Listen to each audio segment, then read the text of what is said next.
우리 하나님의 말씀 보도록 하겠습니다. 로마서 8장 28절의 말씀입니다. 로마서 8장 28절부터 30절까지의 말씀인데요. 저희가 이 말씀을 한 목소리로 우리 함께 합독해 보도록 하겠습니다. 우리가 알거니와 하나님을 사랑하는 자 곧 그의 뜻대로 부르심을 입은 자들에게는 모든 것이 합력하여 선을 이루느니라. 하나님이 미리 아신 자들을 또한 그 아들의 형상을 본받게 하기 위하여 미리 정하셨으니 이는 그로 많은 형제 중에서 맏아들이 되게 하려 하심이니라. 또 미리 정하신 그들을 또한 부르시고 부르신 그들을 또한 의롭다 하시고 의롭다 하신 그들을 또한 영화롭게 하셨느니라. 아멘. 저는 오늘 이 로마서 8장 28절부터 30절까지의 말씀을 가지고 부르심, 이러한 제목으로 하나님의 은혜를 나누겠습니다. 말씀의 제목을 한번 따라해 보겠습니다. 부르심. 오늘 이 로마서 8장 28절의 말씀, 여러분 정말 잘 아시는 말씀이실 것입니다. 우리가 알거니와 하나님을 사랑하는 자 곧 그의 뜻대로 부르심을 입은 자들에게는 모든 것이 합력하여 선을 이루느니라. 얼마나 좋은 말씀이에요. 모든 것이 잘 될 거래요. 모든 것이 지금 내가 어떤 일을 겪고 있든지 내가 어떤 상황에 있든지 다 이것들이 어떻게든 합력해서 선이 될 거래요. 이 말씀 싫어하는 사람 단 한 사람도 없습니다. 그런데 여기서 중요한 게 있어요. 무엇이냐? 그의 뜻대로 부르심을 입은 자들이다. 사실 28, 29, 30 쭉 보면 공통적으로 계속해서 우리에게 말씀하고 있는 것은 잘 될 거다, 복 받을 거가 아니라 여기에 나오는 것은 무엇이냐? 하나님이 우리를 부르셨다는 거예요. 우리를 부르셨다는 거예요. 여기서 계속 반복되는 거 있어요. 모든 부르심을 입은 자들에게는 모든 것이 합력하여 선이 된대요. 또 그래서 미리 정하고 미리 정하신 그들을 부르시고 부르신 그들을 또한 의롭다 하시고 의롭다 하신 이들은 영화롭게 하시느니라. 하나님이 우리를 부르셨다는데 오늘 이 금요 찬양 예배도 여러분이 지금 이 시간 이렇게 나와 있는 것도 하나님께서 여러분을 부르셨기 때문에 여러분이 지금 여기에 오실 수 있는 것입니다. 하나님이 부르지 않으셨다면 우리가 올 수가 없어요. 있을 수도 없습니다. 사람들은 자꾸 이동을 하고 바뀌기도 하고 여러 가지 일이 생기기도 합니다. 하지만 오늘 이 자리로 하나님께서 부르셨기 때문에 우리가 있는 것이고, 우리가 좋은 일이 있든지 나쁜 일이 있든지 마음에 지금 기쁨이 있든지 슬픔이 있든지 어떤 상황에서든지 우리가 지금 이 자리에 와서 말씀을 듣고 찬양을 하고 같이 기도를 하는 그것이 무엇인가? 하나님이 부르셨기 때문에 그 부르심에 여러분이 아멘 하고 왔기 때문에 이 자리에 지금 우리가 있는 줄 믿습니다. 오늘 본문에서 사용된 그의 뜻대로 부르심을 입은 자들에서 이 부르심 나오는 이 부르심이라는 단어가 헬라어로 칼레오라고 나와 있습니다. 이 칼레오라는 것은 특정한 목적과 사명을 부여하기 위한 권위 있는 부름을 이야기합니다. 많은 사람이 콜링에 대해서 이야기를 하는데 이 콜링에 대해서 이야기를 할 때 보통 사역자들을 생각을 해요. 목사님은 하나님의 콜링이 있었으니까 하나님이 불렀으니까 이렇게 사는 거지. 나는 그냥 평신도인데 무슨 하나님의 콜링이 있을까? 아니요. 오늘 말씀은 그렇게 얘기하지 않아요. 하나님은 여러분 한 사람 한 사람을 다 부르셨어요. 다 부르셨는데 그냥 부른 게 아니라 특정한 목적과 사명을 주기 위해서 여러분을 권위를 가지고 부르셨다는 거예요. 이것은 어떤 것과 같냐면 대통령이 보통 내각을 임명을 하잖아요. 내각을 임명을 하고 자기가 이제 쓸 캐비넷 멤버들을 대통령이 직접 지명을 합니다. 지명을 해서 자, 너 나를 위해서 와서 일해라 하면 그 사람이 네 하고 가가지고 이제 뭐 청문회도 하고 별거 다 하죠. 그래도 이 사람이 네 제가 일하러 가겠습니다 해서 일하는 거예요. 대통령에게 부름을 받은 대부분의 사람들은 어떤 사람들이에요? 그 분야에서 뛰어난 사람들을 부릅니다. 왜? 대통령이 만능일 수가 없어요. 다 잘할 수가 없어요. 그래서 대통령은 그 분야의 전문가들을 다 사용을 해서 이 나라를 꾸려가고 다스리기 위해서 그렇게 일을 하는 것입니다. 요즘에 내각 시스템이 그렇게 이루어지고 있잖아요. 그런데 우리가 봐야 되는 것은 무엇이냐? 하나님께서 목사들만 부른 게 아니라, 장로들만 부른 게 아니라, 직분자들만 부른 것이 아니라 하나님이 지금 여기에 있는 이 학생들도 부르셨고 평신도도 다 부르셨고 우리 집사님들 하나님께서 한 사람 한 사람 다 부르셨다는 것입니다. 자, 그러면 이 부르심은 어떤 의미를 가지고 있는지 우리가 함께 나눠보도록 하겠습니다. 먼저 우리가 깨달아야 되는 것은 하나님이 우리를 부르신 것은 우리를 사랑해서 불렀다는 것을 알아야 돼요. 우리를 사랑하셔서 불렀습니다. 많은 사람들이 하나님이 불렀다라고 할 때에, 하나님이 부르셨다라는 얘기를 들었을 때에 기뻐하는 사람도 있지만은 어떤 사람들은 부담스러워합니다. 하나님, 나는 별로 잘하는 것도 없는데, 하나님, 저는 별로 뛰어난 것도 없는데, 하나님, 저는 제가 하나님한테 무엇을 할 수 있을까요? 나를 왜 부르셨나요? 근데 우리가 먼저 알아야 되는 것이요, 하나님께서는요 사랑해서 우리를 부르셨다라는 것을 우리가 먼저 알아야 합니다. 로마서 5장 8절, 제가 좋아하는 말씀인데요, 함께 읽어볼까요? 우리가 아직 죄인 되었을 때에 그리스도께서 우리를 위하여 죽으심으로 하나님께서 우리에 대한 자기의 사랑을 확증하셨느니라. 우리가 잘나서 우리가 해서가 아니라 하나님이 우리를 그냥 사랑하셔서 우리를 부르셨어요. 죄인이었을 때도 사랑하셨고요, 우리가 어떤 일을 하고 있어도 하나님 우리를 사랑하셨어요. 초월된 그 사랑 안에서 우리를 이렇게 불러주신 거예요. 내가 착하고 내가 올바른 길로 가고 있었기 때문에 한 것이 아닙니다. 여러분, 사도 바울의 인생을 잘 아시죠? 사도 바울 어떤 사람이었습니까? 자, 사도 바울은요 그리스도인들을 앞장서서 핍박하던 사람이에요. 사도 바울이 스데반 집사를 죽일 때 증인으로 앞장섰던 사람입니다. 이게 무슨 말이냐면요, 그 시대에도요 하나님의 율법을 실행해 나아감에 있어서도 그 율법에 대한 책임을 지는 사람이 있었어요. 내가 책임질게, 확실해 하는 사람 있잖아요. 쉽게 말해서 보통 사람들이 율법 잘 몰라요. 여러분한테 가서 성경책 막 이렇게 들이밀면서 어디에 하나님이 그런 말 하는지 한번 보여줘봐요. 그러면 우리 어때요? 막 보통 성도들은 우리 목사님한테 물어봐요. 우리 목사님 알 거예요. 왜 나한테 그래? 난 그냥 잘 모르는데 그러면서 그럴 수 있잖아요. 그런데 이 구약 시대 이 사람들도 하나님이 말씀에 분명히 하지 마라 어떻게 한 사람, 특히 간음한 사람 돌로 쳐 죽여라, 한 사람 신성 모독한 사람 쳐 죽여라, 한 사람 어떻게 해라 나와 있잖아요. 그 나와 있는 것에 대해서 책임을 지는 사람이 필요했어요. 그런데 그 사람을 누가 자처해서 했나? 바울이 자처해서 했어요. 왜? 자기 율법 잘 알았거든요. 바리새인이었거든요. 달달달달 외웠어요. 그거 내가 책임질게요. 저 사람 돌로 쳐 죽이십시오. 내가 책임지겠습니다. 하나님의 말씀에 죽이라고 그랬어요. 죽여도 됩니다. 사도 바울. 이 사도 바울은 예수 믿는 사람들을 그렇게 핍박했어요. 다 잡아 죽인다고 했습니다. 다메스커스, 다메섹으로 가는 그 길에서 예수님이 나타나셔서 사울아 사울아 어찌하여 내가 나를 핍박하느냐 말씀을 하실 정도로 핍박했던 사람인데 예수님이 그 사울 부르셔서 바울로 만드셨어요. 20세기 초에 인도에 사두 선다 싱이라는 사람이 있었어요. 사두 선다 싱. 싱은 유명한 인도 성이죠. 근데 독실한 시크교 집안에서 태어나서요 기독교를 극심히 혐오했습니다. 저 사람 맞습니다.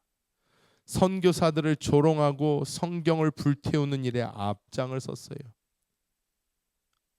근데 16살 됐던 날이에요. 16살. 아,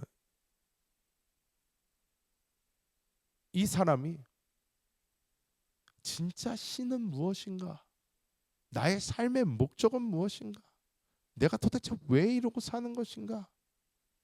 16살짜리가 고민을 하다가 해가 뜨기 전에 신이 자기에게 나타나지를 않는다면 나는 목숨을 끊어버리겠다. 이렇게 선포를 했어요. 바로 그 순간 그의 깜깜했던 밤에 환한 빛이 임하면서 십자가에 못 박히신 예수님을 보게 됐어요.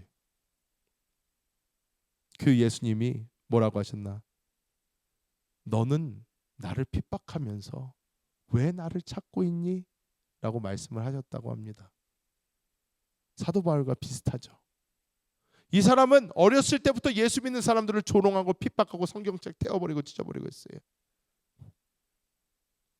근데 이 사람이 신이여 당신이 나에게 모습을 보이지 않는다면 나는 죽겠습니다 했더니 그때 예수님이 딱 나타나셔서 야, 넌 나를 그렇게 핍박하면서 왜 나를 보여달라고 하느냐 이렇게 말씀을 하시는 거예요. 나는 너를 구원하기 위해 십자가에 죽었다 이렇게 말씀이 들렸어요. 그래서 이 사람의 16세부터 이 사람의 삶이 송두리째 바뀌어버렸어요. 그래서 이 사람은 가족의 핍박과 순교의 위협 속에서도 평생 인도와 티베트를 순회하는 복음자로서 헌신했습니다. 이 사람은 어떤 사람이었어요? 삭수가 좋은 사람이 아니었어요. 우리가 볼 때 아유 쟤는 글렀어. 어려서부터 저렇게 성경 태우고 하나님 조롱하고 선교사들 핍박하고 저런 놈을 어떻게 할 거야? 그랬는데 이 사람이 예수 그리스도가 만나 주시니까 확 변해가지고 하나님께 사용받는 사람이 됐다는 것입니다. 여러분 우리가 어떤 과거를 살았든지 현재 우리가 어떤 삶을 살고 있든지 내가 어떻든지 하나님은 우리를 사랑하셔요. 우리를 사랑하셔서 그 무조건적인 사랑으로 우리를 부르십니다. 내가 지금까지 어떻게 살았든지 괜찮다. 와라. 내가 지금 어떻게 살고 있든지 괜찮다. 와라. 하나님은 그 놀라운 사랑 안에서 우리를 계속 부르고 계심을 우리가 깨달아야 될 줄 믿습니다.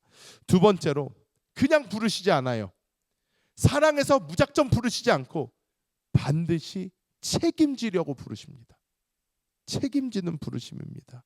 로마서 8장 이 30절을 보면요. 자, 한번 함께 읽어볼까요?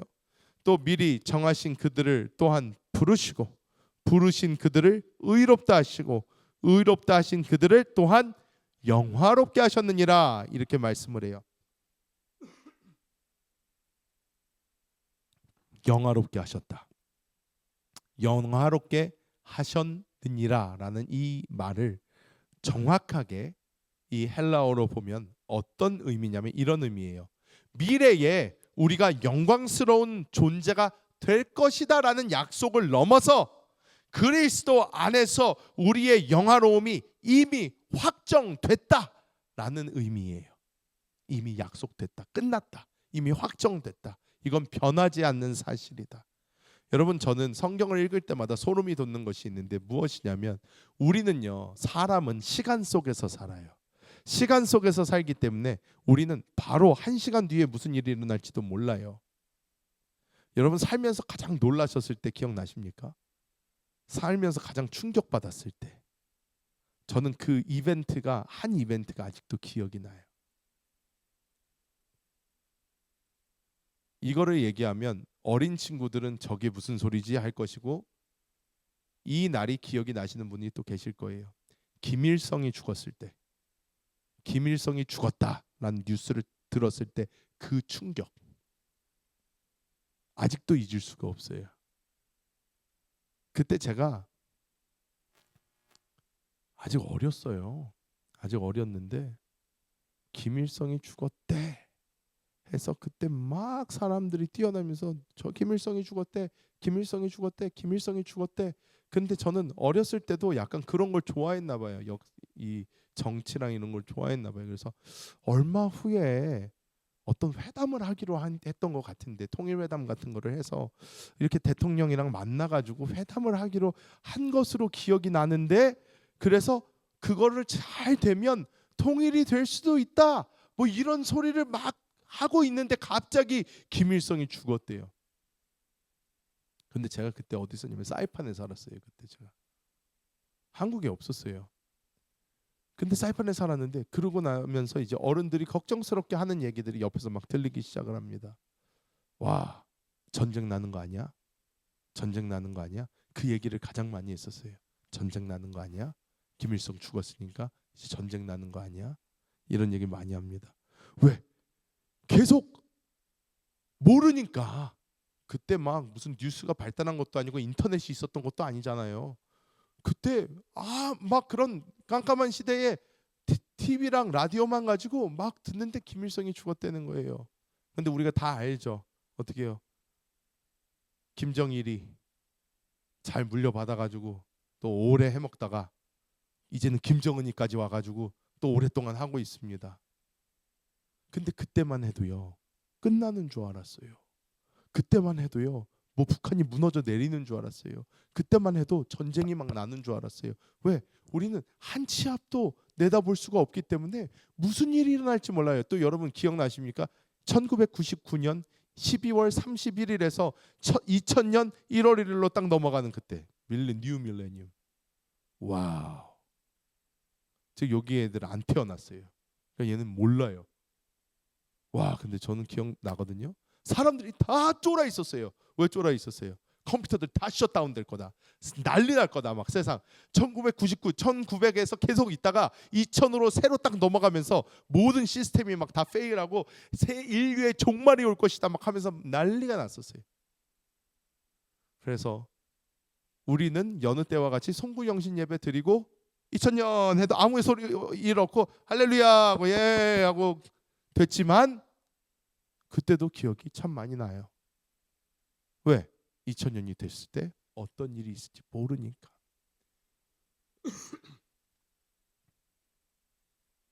드라마를 보면서 또 재밌는 그런 죽었다가 다시 살아난 아니면 미래에 갔다가 다시 뭐 회귀한 그런 내용 많이 나오잖아요. 2002 월드컵 때 어떻게 됐는지 미리 보고 온 사람. 이런 이벤트를 하자. 여러분 우리는 어떻게 될지 몰랐어요. 맨날 히딩크 감독 처음 와서 엄청 못해가지고 막 욕 엄청 먹고 그냥 난리 났었거든요. 제가 그때 한국 나가 있었는데요. 한국 가가지고 TV를 보는데 아직도 기억이 생생해요. 폴란드전 첫 골을 딱 황선홍이가 넣나요? 넣는데 아파트가 흔들려요. 으아 하면서 진짜로 아파트가 흔들려요. 우와 대한민국 난리가 났어요. 근데 그때가 왜 더 감동적이에요? 모르니까. 근데 하나님께서는요 시간 밖에 계셔요. 즉 하나님은 빛이 있으라 팍 했을 때 하나님 앞에는 시간이 처음부터 끝까지 쫙 하나님 눈엔 다 보여요. 그러니까 하나님 눈에는요 우리가 지금 이루고 있는 게 보이는 게 아니라요 이미 영화롭게 된 우리가 보여요. 우리는 나 언제 영화로워질까? 나 언제 그럼 더 나아질까? 난 나중에 어떻게 변할까?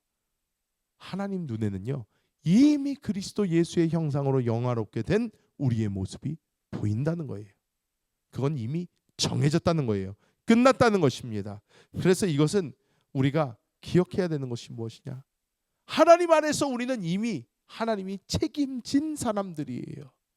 우리가 불렀을 때에 하나님 나는 아직 능력이 안 돼요. 나는 뭘 못해요. 나는 할 수 없어요가 아니라 하나님의 책에는 이미 내가 끝나 있어요. 이미 영화롭게 되었습니다. 이미 다 주님 다 이루셨어요. 난 걱정 근심할 거 없고 지금 내가 못할 것 같더라도 지금 안 될 것 같더라도 주님이 부르시면은 이유가 있으니까 불렀겠으니 주여 순종해서 나아갑니다. 하겠습니다. 하고 걸어가는 거예요. 그래서 걸어가는 것입니다. 여러분 저희 교회는 지금 작기 때문에 이제 뭐 기관도 없고 뭐 이런 거가 다 없어요. 기관장도 없고. 그런데 조금 큰 교회에서요 이제 재직들을 세우고 이제 기관장들을 세우고 막 부서장들을 세우고 합니다. 근데 제가 그거를 할 때 이제 목사님과 이제 부교역자들과 기도하면서 쫙 정해요. 장로 회장, 당회 멤버들서부터 장로회 어떻게 구성할 거고 어떤 부서 어떤 식으로 다 장들 세울 거고 기도하면서 쭉 한 다음에 담임 목사님 기도하신 다음에 그걸 딱 한 다음에 나중에는 이만한 도장이 꽝 찍혀서 내려와요. 어명처럼 내려와요. 그럼 교회 벽이 붙습니다. 그러면 이것에 대해서 얘기를 해주고 이것에 대해서 말을 하는 거는 그 담당 교육자가 합니다. 제가 그래서 그런 걸 많이 했어요. 많이 했는데 제가 꼭 전화를 해가지고 맨 처음에 얘기를 해요. 예, 권사님, 저 김남신 목사입니다. 요번에 담임 목사님께서 우리 권사님을 여선교회 회장으로 임명하셨습니다. 이번 1년 동안 여선교회 회장으로서 잘 부탁드립니다. 저도 기도하고 같이 돕겠습니다. 하면서 얘기를 하면 맨 처음에는요. 아우 목사님 저는 안 된다고 해주세요. 저는 안 돼요. 저는 못해요. 아우 목사님 저 사장 아시잖아요. 제가 지금 뭐가 어떻고 아우 절대로 못해요. 절대로 못해요. 저 근데 미국에서 오래 있었잖아요. 저는 못한다면 진짜 못하는 줄 알았어요. 아 오케이 알았어요. 예 권사님 제가 다 말씀드릴게요. 못하면 어쩔 수 없죠. 예 끊겠습니다. 끊고 목사님 못한대요. 가서 얘기를 하면 목사님이 다시 얘기하세요. 진짜 못한다는데요. 아니 다시 얘기하세요. 네. 그래서 권사님 목사님 다시 얘기하라고 하십니다. 그냥 하셔야 될 것 같습니다. 아유 그러면 한 1시간 반 통화하면 나중에는 아유 예 알겠어요. 나중에는 막 시험 들어서 전화 온 사람도 있어요. 왜 다시 전화 안 하냐고. 근데 중요한 게 뭐냐면요. 하나님은요. 이미 결과를 아세요. 그리고 이미 우리를 책임지셨어요. 그러니까 우리는요. 걱정하고 염려할 게 아니라 하나님이 책임지실 그것을 알고 기대하고 기쁜 마음으로 주님 따라가면 됩니다. 주님 따라가면 돼요. 지금 나는 지금밖에 못 보기 때문에 그러지만 주님께서는 다 이미 이루셨어요. 그렇기 때문에 우리는 해야 되는 것 무엇인가? 순종이에요. 순종. 아멘. 주님 알겠습니다. 제가 순종하겠습니다. 지금 저는 안 될 것 같지만 주님께서 미리 보셨기 때문에 저는 주님을 믿습니다 하고 갈 때에 하나님의 역사는 이루어집니다. 여러분 영국 외과 의사였던 폴 브랜드라는 사람이 있었어요. 근데 이 사람은 뭐가 유명한 사람이냐면요. 이 문둥병 있잖아요. 성경에 나오는 문둥병. 이 문둥병을 인도에서 연구를 오랫동안 했어요.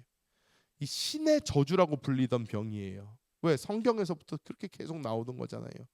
그런데 이 사람은 그러니까 문둥병을 고치기 위해서 하루 수십 년간 연구를 계속했어요. 답이 보이지를 않아요. 계속했어요. 그냥 계속 사람들 돌보고 고치고 뭐하고 하는 도중에 이 사람이 뭔가를 깨닫게 됐어요. 문둥병의 문제가 무엇인가를 보니까 문둥병이랑 당뇨가 심한 사람들 있잖아요. 비슷해요. 뭐가 비슷하냐? 느낌이 없어요. 당뇨가 심한 사람 계속 봐야 되잖아요. 어디 상처 없나, 뭐 어디 긁힌 데 없나, 뭐 어디 내가 안 보이는데 어디 뭐 없나. 왜? 느껴지지가 않으니까 계속 썩어 들어가는 거예요. 그러다가 다리 잘라야 되고 뭐 해야 되고 그런 일 생기잖아요. 문둥병이 이분이 보니까 그런 거예요. 고통을 느끼는 감각이 없어지니까 어디 부분에 감염이 돼서 썩어 들어가도요. 느낌이 없으니까 가만히 있다가 갑자기 손가락 잘라야 되는 거예요. 왜? 이미 늦어버려요. 느낌이 없는 거예요. 그래서 이분이 고통을 그러면 다시 느끼게 해주면 되겠구나. 그래서 이 감각 재건하는 그 수술법을 개발을 했어요. 이분이. 그래서 문둥병자들 수술을 해줘가지고요. 아플 때 아프다고 느껴지게 해가지고 막 획기적으로 이게 돼가지고 결국에는 수백만 명의 한센병 환자들, 이 문둥병 환자들에게 새로운 삶을 선물을 했어요. 그런데 이분이 어떻게 이럴 수가 있었나? 이분은 기도했대요. 맨날 하나님 제가 여기서 왜 이거를 맨날 하고 있는지 모르겠어요. 나은 게 보여지지가 않아요. 뭐 어떻게 해야 될지를 모르겠어요. 계속 똑같이 하는데도 안 돼요. 그런데 하나님께서 주신 그것이 너는 여기서 이 사람들을 계속 꾸준히 그냥 순종해서 섬겨라였어요. 그래서 이분은 이해가 안 되는데도 계속 그 자리에서 화려한 뭐가 있었던 게 아니에요. 꾸준히 그 자리에서 매일 지루한 연구를 계속하고 또 하고 또 하고 또 하고 또 하다가 하나님이 결국은 하나님의 뜻을 이분을 통해서 아름답게 이루어 주신 줄 믿습니다. 여러분 지금 우리가 살면서 뭐 기도의 응답이 좀 더디게 느껴질 수도 있고 우리의 삶 가운데 하나님 나를 통해서는 도대체 뭘 원하시는 거지? 나한테 원하시는 게 무엇이지? 우리가 잘 모를 때도 있어요. 하지만 우리가 하나님이 부르신 그 자리에서 끝까지 순종하면서 믿음으로 우리가 묵묵히 걸어갈 때에 하나님은 반드시 우리를 통해 하나님의 부르신 그 목적을 이루실 줄 믿습니다. 자, 마지막으로 우리가 봐야 되는 것은 하나님은 어디까지 부르시냐? 결국 우리를 하나님의 보좌 앞까지 부르세요. 보좌 앞까지. 우리가 맨 마지막에 이 비전 찬양과 그 Holy Forever이라는 이 찬양을 같이 불렀어요.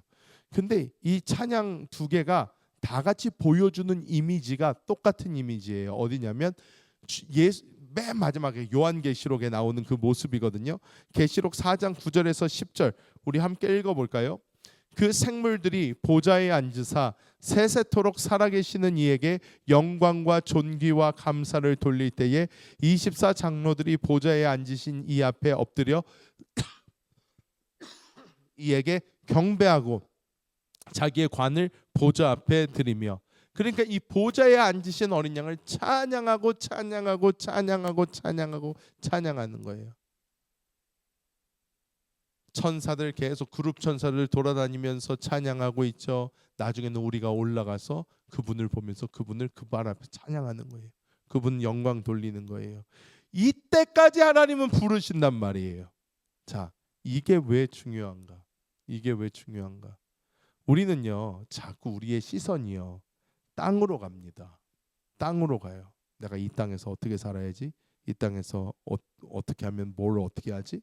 그런데 하나님께서는요, 계속 부르시면서요, 저기까지 부르시기 때문에 우리의 시선을 계속 위로 돌리게 하세요. 계속 위를 보게 해요. 제가 이 교회 예배당 그리고 우리 이렇게 모이는 이 교회의 목적 중에 큰 것 중에 하나가 무엇이냐면 이 교회의 목적도 다른 것이 아닙니다. 세상으로 눈이 갈 수밖에 없는 성도들을 다시 한번 주님을 보게 해주는 자리가 바로 이 예배당이에요. 왜? 우리는 그냥 이 세상에서 살다가 보면 똑같아요. 계속 들리는 게 세상적인 것이고 또 바라보게 하는 게 세상적인 것이기 때문에 계속 세상만 이렇게 보고 있다가 결국에는 이제 끝나는 거예요. 그래서 우리가 주님 앞에 올 때에 이 교회에서 해야 되는 것이 무엇이냐면 우리가 서게 될 곳이 여기니까 결국에는, 그러니까 이곳을 볼 수 있도록 또 하나님이 이곳까지 부르고 계시다는 것을 다시 한번 생각할 수 있도록 깨달을 수 있도록 이렇게 우리는 보여줘야 한다는 것입니다. 여러분, 우리의 이 땅에서의 삶은 생각보다 길다면 길고 짧다면 짧습니다. 길다면 길고 짧다면 짧아요.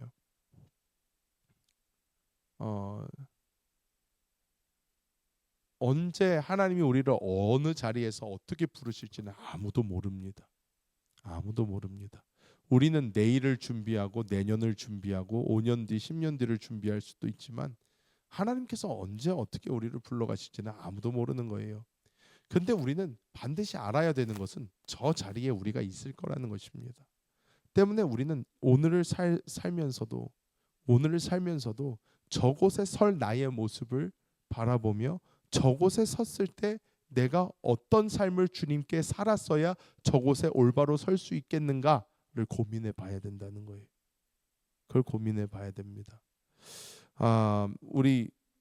제가 미국에 오기 전에 이 배웠던 읽었던 그 위인전이 있는데 그 위인전에서 마틴 루터 킹 목사님을 봤고요.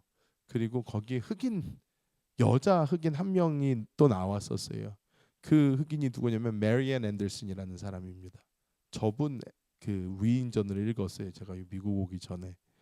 근데 이 메리앤 앤더슨이라는 이 분이요, 인종차별이 되게 심하던 이 시대에 흑인 컨트라우터 가수였는데 이분이 인종차별 제일 극심할 때 태어나가지고 거기에서 세계적으로 어마어마한 성공을 거둔 분이에요. 1897년도에 태어나셔서 1993년도까지 사셨으니까 되게 오래 사셨죠. 근데 이분이 인종차별이 심할 그때에도 1955년도 흑인 여성으로는 최초로 뉴욕 메트로폴리탄 오페라 무대에 섰어요. 어마어마한 업적을 막 이룹니다. 여러분 유튜브 가서 찾아보면 지금 저분 노래 많이 나와요. 그리고 마지막 공연이 1965년도 케네디 센터에서 마지막 이제 공연을 했어요. 제가 그 공연도 들어봤어요. 그 공연 들어봤는데 연세가 많이 드니까 목소리가 이제 불안정해지죠. 목소리가 좀 불안정해지고 했는데 근데 그 케네디 센터에서 한 그 공연 그 인터뷰에서 이분은 이렇게 고백했습니다. 가장 위대한 무대는 오늘 이 무대가 아니라 저 하늘 보좌 앞에서 주님께 드릴 노래입니다. 이렇게 고백을 했대요. 그녀는 자신의 음악적 성공이 이 땅에서 끝나는 것이 아니라 하늘에서도 주님께 드릴 영원한 찬양을 준비하는 과정이다. 이런 식으로 표현을 했습니다. 여러분 우리는 영원을 향해서 나아가고 있고 하나님은 우리를 영원으로 부르고 계십니다. 잠깐 있다가 없어지는 것을 위해서 사는 우리가 아니라 영원한 것을 바라보면서 나아가는 우리 모두가 되어야 될 줄 믿습니다. 말씀을 맺도록 하겠습니다. 여러분 하나님은 우리를 여기 부르셨어요. 우리 아틀란타 순복음교회로 저도 부르셨고 여러분도 불러주셨습니다. 사실 왜 부르셨나? 저도 잘 모르고 여러분도 잘 모를 수 있어요. 꼭 여기 있을 필요가 있는 것도 아닌 것 같은데 하나님 왜 부르셨을까? 왜 부르셨을까? 저희는 모릅니다. 알 수가 없어요. 하지만 우리가 믿음으로 믿어야 되는 건 무엇인가? 첫 번째, 사랑해서 부르셨다. 사랑해서 부르셨다. 두 번째, 하나님 위해 사랑해서 부르신 뿐만 아니라 우리를 책임지고 우리를 부르셨다. 즉 우리가 여기에서 있는 이 시간, 지금 우리 아틀란타 순복음교회에서 지나가는 이 시간을 통해서 반드시 하나님은 우리를 영화롭게 만드시는 과정 속에 있다. 이걸 알아야 되고 마지막으로 하나님은 영원까지 우리를 부르고 계신다. 우리가 이 세 가지를 확실하게 알아야 됩니다. 우리가 사는 이 삶이 지금 어떨지라도 좋을 수도 있고 나쁠 수도 있고 이 모든 상황 속에서도 우리는 하나님이 나를 부르셨다는 그 부르심을 잊지 말고 우리가 그 부르심을 붙잡고 나아갈 때에 우리는 반드시 하나님 안에서 위로와 소망을 얻게 될 줄 믿습니다.